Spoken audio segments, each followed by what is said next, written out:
Hello students, आज हम BA part तृतीय वर्ष के प्रथम प्रश्न पत्र के अंतर्गत अपने टॉपिक प्रश्नावली में प्रश्नावली के प्रयोग की विधि के बारे में जानेंगे। हम प्रश्नावली का अर्थ, उसकी विशेषताएं, उसके प्रकार और प्रश्नावली की रचना करते समय किन किन बातों का ध्यान रखना चाहिए या उसकी रचना करते समय क्या उसके भाग हैं, ये सब अभी तक जान चुके हैं। अब हम जानेंगे प्रश्नावली के प्रयोग की विधि क्या है, या यूं कहें कि प्रश्नावली का जब प्रयोग कर रहे हैं तब उसमें महत्वपूर्ण बातें क्या है। तो प्रश्नावली के प्रयोग की विधि में सबसे पहले बात आती है पूर्व परीक्षण। जैसा कि हमने जब प्रश्नावली की रचना के समय बताया था उसका भौतिक पक्ष कैसा होना चाहिए, उस वक्त भी हमने पढ़ा था पूर्व परीक्षण कर लेना चाहिए। यानी कि जब डाक द्वारा प्रश्नावली भेजी जाती है, भेजने से पूर्व एक छोटे निदर्शन में इसका पूर्व परीक्षण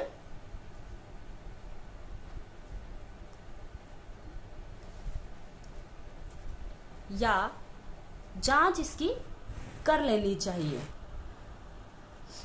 ताकि किसी प्रकार की कोई त्रुटि हो तो हमें पता चल सके। तो इस प्रकार पहले भी बता चुकी हूं मैं कि जब प्रश्नावली भेजी जाती है, हमारा मुख्य अध्ययन या मुख्य शोध कार्य किया जाता है, उससे पूर्व परीक्षण कर लेना चाहिए ताकि पता चल सके कि प्रश्नावली में अभी तक कोई त्रुटि तो नहीं रह गई है, कोई प्रश्न छूट तो नहीं गया है, या कोई ऐसा प्रश्न प्रयोग तो नहीं किया गया है जो अनावश्यक है।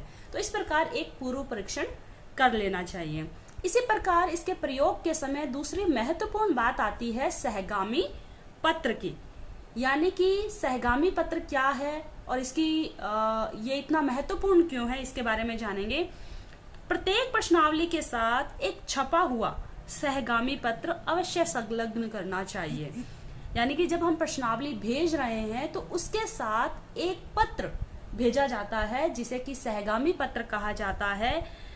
प्रश्नावली के साथ जो पत्र भेजा जाता है उसमें उत्तरदाता से प्रश्नावली पुनः वापस समय पर भेजने के लिए निवेदन करना, प्रश्नावली का हमारा उद्देश्य क्या है, हमारा शोध का उद्देश्य क्या है, उसके बारे में जानकारी देना, तथा प्रश्नावली भरने के लिए, वापस लौटाने के लिए उसमें धन्यवाद देना। ये सारी बातें उस सहगामी पत्र में लिखी जाती हैं। या यूं कहें कि प्रत्येक प्रश्नावली के साथ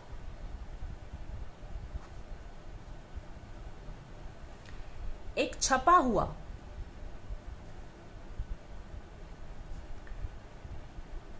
सहगामी पत्र भेजा जाता है, जिसमें अध्ययन का उद्देश्य बताना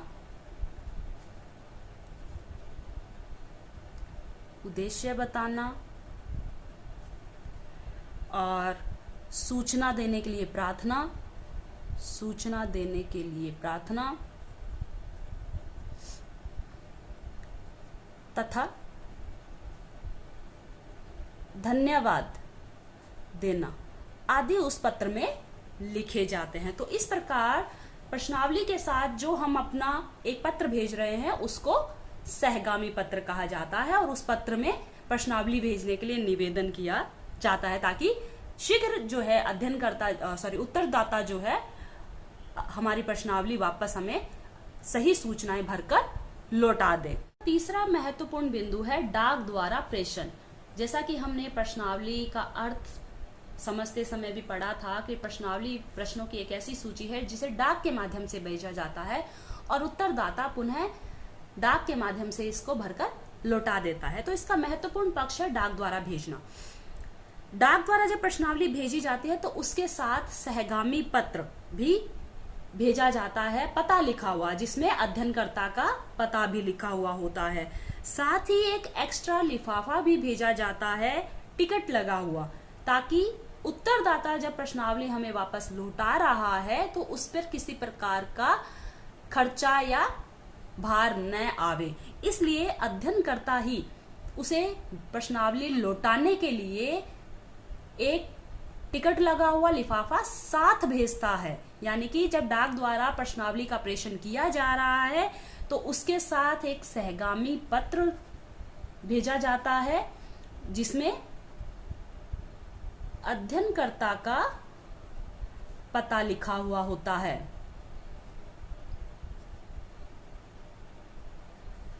जैसा कि सहगामी पत्र के समय बताया कि उसमें अध्ययनकर्ता जो है उत्तरदाता से उत्तर देने के लिए निवेदन भी करता है, सूचना देने के लिए धन्यवाद भी करता है, और उसमें अध्ययनकर्ता जो है अपना जब उद्देश्य बताता है अध्ययन का, साथ ही अपना पता भी उसमें लिखता है कि किस पते पर जो है डाक द्वारा वापस प्रश्नावली उत्तरदाता को भेजनी है।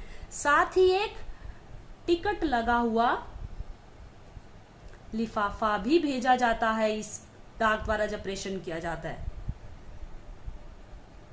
जब डाक द्वारा अनुसूची या प्रश्नावली का प्रेषण किया जाता है तो इस टिकट लगा हुआ लिफाफा भी भेजा जाता है ताकि सूचना दाता जो है वो वापस हमें भेज सके। और जब डाक द्वारा प्रेषण किया जा रहा है प्रश्नावली को, तब सूचना दाता का पूरा पता पिन कोड सहित उस जो हम लिफाफा भेज रहे हैं उत्तरदाता के, उस पे हमें लिखना चाहिए ताकि सही उत्तरदाता के पास जो है प्रश्नावली पहुंच सके। तो इस प्रकार प्रश्नावली डाक द्वारा प्रेषित करते समय ये बातें भी हमें ध्यान रखनी चाहिए। इसी प्रकार अगला है महत्वपूर्ण इसका भाग अनुगामी पत्र। जिस प्रकार से सहगामी पत्र था वो प्रश्नावली के साथ भेजा जाता है, जिसमें उत्तरदाता को सूचना देने के लिए निवेदन किया जाता है, हमारे अध्ययन का उद्देश्य बताया जाता है और धन्यवाद दिया जाता है उत्तर देने के लिए। इसी प्रकार एक होता है अनुगामी पत्र। कई बार क्या होता है, प्रश्नावली पुनः लौटकर वापस नहीं आती है, तो उत्तरदाता को जब एक पत्र भेजा जाता है उसको स्मरण दिलाने के लिए, तो उसे अनुगामी पत्र कहा जाता है। यानी कि जब प्रश्नावली लौट कर नहीं आती है तब उत्तरदाता को एक पत्र प्रेषित किया जाता है, पत्र भेजा जाता है जिसे कि अनुगामी पत्र कहा जाता है, जिसमें पुनः उसको प्रश्नावली भेजने का निवेदन किया जाता है और उसको जो सूचनाएं भर रहा है, वो सूचनाएं जो हमें दे रहा है उसको धन्यवाद दिया जाता है। तो ये अनुगामी पत्र कब भेजे जाते हैं? प्रथम अनुगामी पत्र जो है प्रश्नावली भेजने के 16 दिन बाद प्रश्नावली भेजने के, यानी कि 15 दिन तक जब प्रश्नावली हमारी लौट कर नहीं आती है तो 16 दिन बाद प्रथम अनुगामी पत्र भेजा जाता है। इसी प्रकार द्वितीय अनुगामी पत्र कब भेजा जाता है? जब प्रथम अनुगामी पत्र भेजे हुए एक सप्ताह हो जाता है और फिर भी हमारी प्रश्नावली नहीं आती है, तो फिर द्वितीय अनुगामी पत्र भेजा जाता है। और इसके साथ जो है एक प्रश्नावली दोबारा भेजी जाती है प्रश्नावली के साथ, यानी कि द्वितीय अनुगामी पत्र प्रथम अनुगामी पत्र भेजने के एक सप्ताह बाद। कई बार क्या होता है, संभवतः ये हो सकता है कि उत्तरदाता जो है उस पते पर कहीं छुट्टी पर चला गया और उसको प्रश्नावली मिली ही नहीं हो, तो इस वजह से वो लौटा नहीं पाया हो, या कोई और अन्य कारण हो सकता है, बीमारी या किसी अन्य कारण की वजह से वो नहीं भेज पाया हो, तो द्वितीय अनुगामी पत्र जो है प्रथम अनुगामी पत्र के एक सप्ताह बाद और एक प्रश्नावली के साथ भेजा जाता है, ताकि अगर उसे किसी प्रकार से प्रश्नावली नहीं मिली है तो वो प्रश्नावली हमारी भरकर भेज सके। इसी प्रकार तृतीय अनुगामी पत्र, यानी कि एक तीसरी बार भी अनुगामी पत्र भेजा जाता है।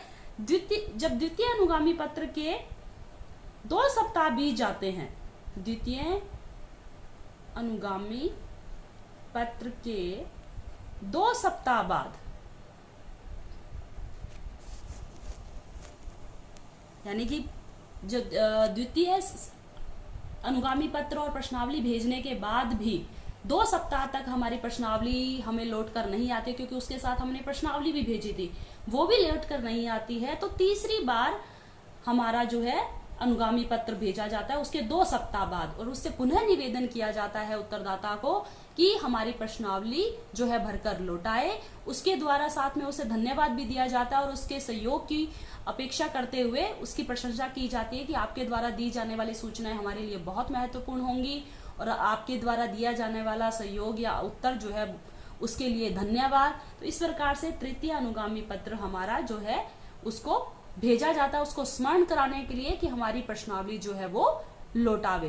तो इस प्रकार प्रश्नावली का प्रयोग करते समय या प्रश्नावली भेजते समय ये चारों ही बातें बहुत महत्वपूर्ण हैं, जिसमें पूर्व परीक्षण, प्रश्नावली का एक निदर्शन लेकर जांच की जाना, सहगामी पत्र, प्रश्नावली के साथ एक सहगामी पत्र जिसमें अध्ययनकर्ता द्वारा उत्तरदाता को अध्ययन का उद्देश्य बताना, उसके द्वारा दी गई सूचनाओं के लिए धन्यवाद देना, इस प्रकार की बातें लिखी जाती है। डाक द्वारा प्रेषण के समय सहगामी पत्र साथ जाता है जिसमें अध्ययनकर्ता का पूरा पता लिखा होता है, जिस पर कि उत्तरदाता पुनः डाक द्वारा हमारा जो है प्रश्नावली लौटाएगा। साथ ही एक टिकट लगा हुआ लिफाफा भी साथ में भेजना चाहिए ताकि उत्तरदाता पर किसी प्रकार का अनावश्यक भार नहीं आए, और इस खर्चे के डर से कई बार ऐसा हो सकता है कि उत्तरदाता जो है प्रश्नावली हमें भेजे ही नहीं, इसलिए हमें स्वयं अपना टिकट लगा हुआ लिफाफा भेजना चाहिए। साथ ही सूचनादाता का पूरा पता जो है, जिस प्रश्नावली को हम भेज रहे हैं उस लिफाफे पर सूचनादाता का पूरा पता, पिन कोड आदि सही साफ अक्षरों में लिखा जाना चाहिए ताकि प्रश्नावली जो है सही पते पर जाए, सही उत्तरदाता के पास पहुंच सके। इसी प्रकार अनुगामी पत्र जब कई बार अंकर नहीं आती है तो अनुगामी पत्र भेजा जाता है उसे स्मरण कराने के लिए। तो प्रथम अनुगामी पत्र प्रश्नावली भेजने के 16 दिन बाद, द्वितीय अनुगामी पत्र प्रथम जो अनुगामी पत्र भेजा है उसके 1 सप्ताह बाद, साथ में इसके एक प्रश्नावली भी भेजी जाती है। इसी प्रकार तृतीय अनुगामी पत्र जब द्वितीय अनुगामी पत्र भेजने के भी 2 सप्ताह बीत जाते हैं और हमारी प्रश्नावली लौट कर नहीं आती है तो तृतीय अनुगामी पत्र भेजा जाता है और पुनः स्मरण दिलाया जाता है। तो स्टूडेंट्स, इस प्रकार आज हमने प्रश्नावली प्रयोग विधि के अंतर्गत पूर्व परीक्षण, सहगामी पत्र, डाक द्वारा प्रेषण और अनुगामी पत्र के बारे में जाना। तो इस प्रकार प्रश्नावली का हमारा अध्याय पूरा हुआ है और हमने सभी महत्वपूर्ण बातें जानी।